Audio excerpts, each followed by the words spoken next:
Good evening, you're now with me, Douglas Elliott, for TVS Nightline. The headlines.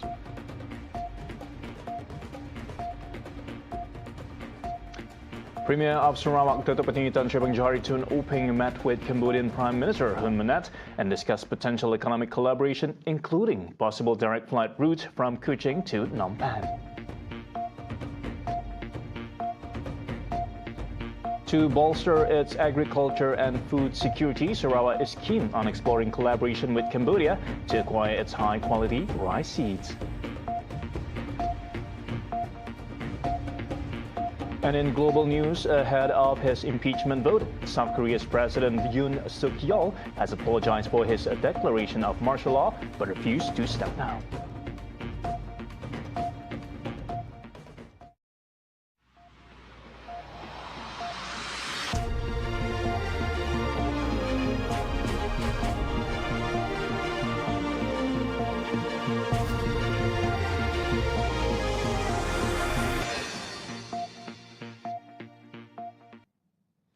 Sarawak and Cambodia have engaged in strategic discussions on potential collaboration in economic and tourism sectors.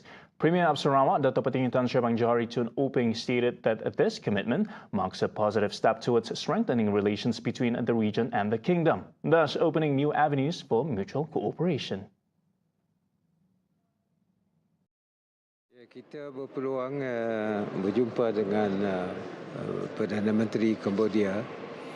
Dan dalam pertemuan tersebut kita telah berbincang mengenai beberapa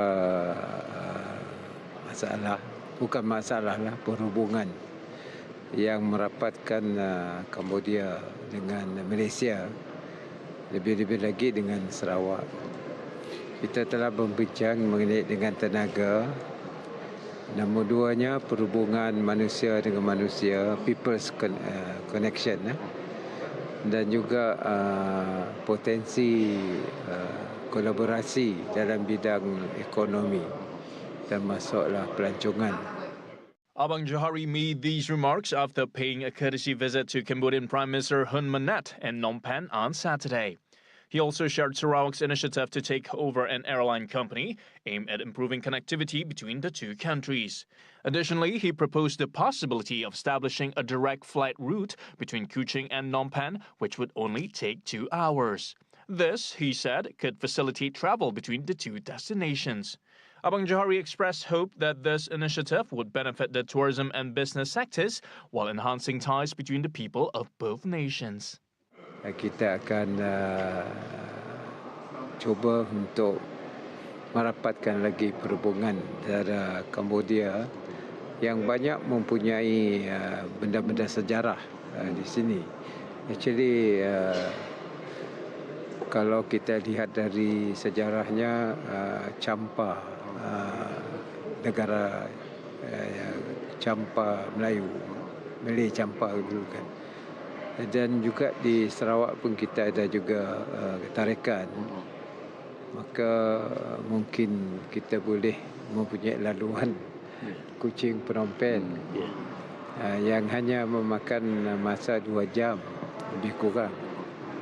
Dan satu lagi ialah menerusi Kuching, mungkin kita boleh meneruskan kerjasama dengan rakan kita, jiran kita di Pulau Borneo. In similar developments, Sarawak has offered to share its expertise in developing the halal industrial zone in Cambodia, supporting the kingdom's vision of establishing a competitive halal industry hub. Premier of Sarawak, Datuk Patinggi Tan Sri Johari Tun Uping, emphasized that this collaboration could unlock new business opportunities, attract investors, and empower entrepreneurs to tap into the fast-growing global halal market.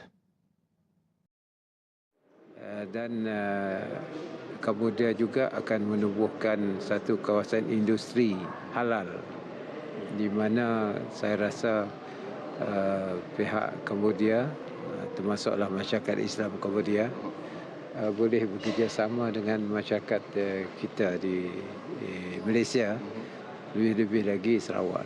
Kita akan cuba untuk bergabung tenaga dalam industri makanan. With mutual commitment, Sarawak and Cambodia are expected to create a halal industrial zone model that meets domestic demands and competes in the global market. For the record, Sarawak has long focused on this sector by incentivizing companies involved in halal product manufacturing and introducing initiatives to expand the international market for halal products. Similarly, Sarawak is keen on exploring collaboration with Cambodia to acquire high-quality rice seeds, aiming to strengthen its agricultural sector. Premier of Sarawak, Dato' Petinggi Tan Sri Abang Johari Tun Openg, also highlighted plans to leverage Cambodia's expertise in rice production to ensure sustainable food security.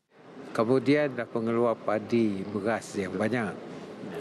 Jadi mungkin satu usaha saya dengan Pak Menteri kita di Cambodia ni mencari benih padi di sini yang boleh kita gunakan untuk membangunkan industri padi kita di Sarawak. Dan juga ada kebanyakannya adalah di kawasan luar bandar Cambodia yang boleh kita usaha bersama di antara Sarawak dan juga Cambodia. Kerana kita juga hendak mengeluarkan beras supaya kita self-sufficient dan beras, dan mungkin teknologi boleh kita kongsi bersama di antara Cambodia dan juga Sarawak. Cambodia, recognized as a leading rice producer in the region, is renowned for its effective farming techniques and rice varieties suited to tropical climates. On the other hand, Sarawak, with fertile land and favorable climate for agriculture, has significant potential to adopt advanced farming technologies, enhancing rice yields and reducing reliance on imports. According to Abang Johari, sourcing quality rice seeds through this collaboration will not only bolster Sarawak's agriculture sector, but also improve food security. This partnership is expected to benefit farmers in Sarawak, providing access to better rice seeds while promoting economic development in both regions. China's Keeping Group, a global leader in glass manufacturing and listed on the Shanghai Stock Exchange, is considering Sarawak as the site for a new solid glass manufacturing facility.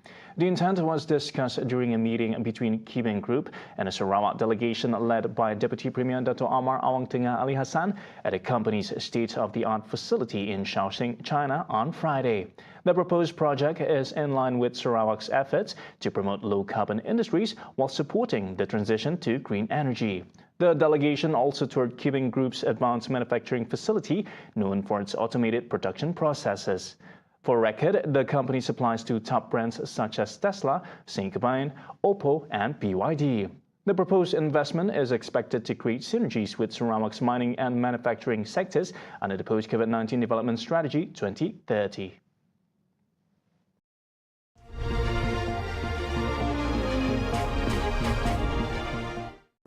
By now, I've been working with Petronas for 35 years.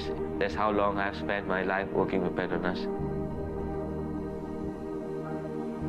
Grew up with 4 siblings. My father knew the importance of schooling. We went through a series of interviews actually for a scholarship. And that's when I got offered by Petronas. This guy from Ulurobat, he also went to the same school, can find his way to the UK. It's a spark of inspiration.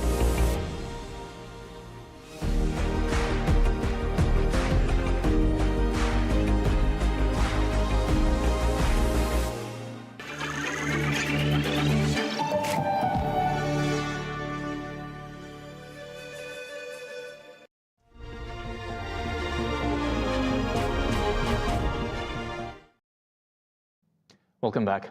The reduction in the price of imported white rice from India is a result of strong bilateral ties and successful negotiations with the Indian government.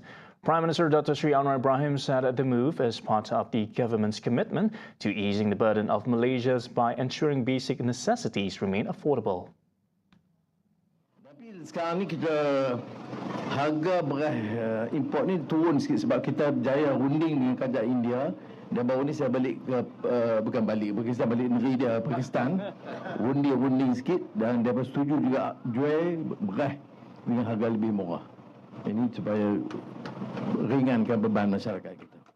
He said this in his speech at the launch of the Madani Cheaper Sale program on Saturday. Earlier, the media reported that Paddy Beras National Berhad or Bernas agreed to reduce the selling price of imported white rice at Bernas warehouses in Peninsular Malaysia from 3,000 ringgit per metric ton to 2,800 ringgit per metric ton, effective December 1st. Minister of Agriculture and Food Security Malaysia, Dato Sri Muhammad Sabu, said this decision was the result of discussions between his ministry and Bernas. The Ministry of Youth and Sports has confirmed that Johor will co-host the 2027 SEA Games alongside Kuala Lumpur, Sarawak and Penang. Its Minister Hannah Yeoh said, however, that Johor will only host the football event as agreed earlier, adding that the state has a world-class football infrastructure in the country. Previously, the Regent of Johor, Tunku Mahkota Ismail, had consented to the state co-hosting the football event at the 2027 SEA Games. Additionally, Hannah said that the ministry has finalized the list of states that will be co-hosting the games and that there will be no more additions to the list. She added that an organizing committee meeting will be held in January to discuss matters related to the hosting of the 2027 SEA Games, including its sports lineup.